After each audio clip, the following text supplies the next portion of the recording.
संपूर्ण भारतात सोलापूर शहराची वेगळी ओळख निर्माण झाली आहे. त्याला कारणेही तशीच आहेत आणि यातील सर्वात महत्त्वाचं कारण म्हणजे इथली व्यक्तिमत्व. आपल्या कर्तबगारीचा ठसा उमटवून अजरामर झालेल्या व्यक्ती आज सोलापूरचा जाज्वल्य इतिहास आपल्या समोर उभा करतात.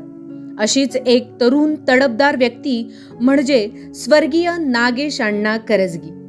अण्णांच्या जीवनशैलीबद्दल सांगायचे झाल्यास असं म्हणता येईल, नागेश अण्णा म्हणजे कुठल्या तरी वाऱ्याच्या अंगाने फिरणारे पाते नव्हते, तर ते पहाडी छातीचा वाघ होता, वाघ.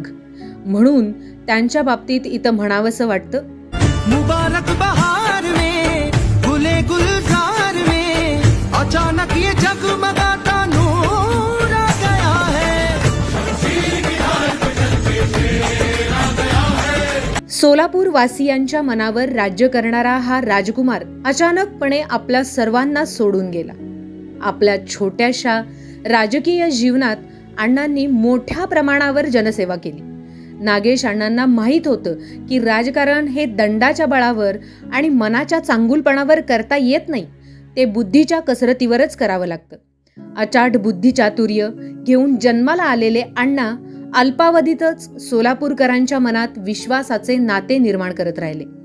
सोलापूर वासियांकडून मिळालेल्या या प्रेमातून उतराई होण्यासाठी नागेश अण्णांनी अनेक सामाजिक कार्याची स्वप्ने उराशी बाळगली होती. अण्णांची वाढती लोकप्रियता हे नियतीला देखील बघवले नाही.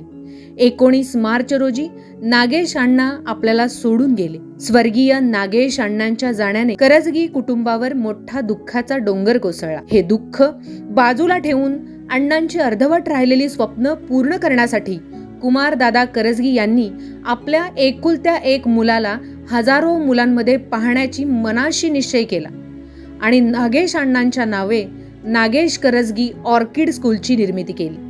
शाळेतील प्रत्येक मुलात दादा आज आपल्या मुलाला पाहत असतात. नागेश अण्णांच्या रूपात शाळेतील प्रत्येक मुलाला दादा आज आपला मुलगा मानून त्यांना शिक्षणाची संधी उपलब्ध करून देत असतात.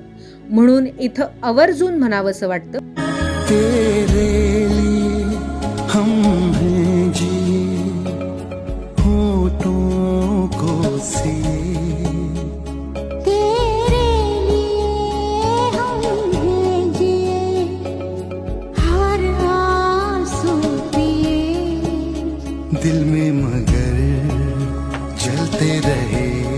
Hello everyone. Hello sir. Have a great day. You too. Happy birthday sir. Thank you very much. We made this for you. Thank you. That's so kind. आज नागेश अण्णांच्या जयंती निमित्ताने त्यांना ऑर्किड परिवाराकडून विनम्र अभिवादन.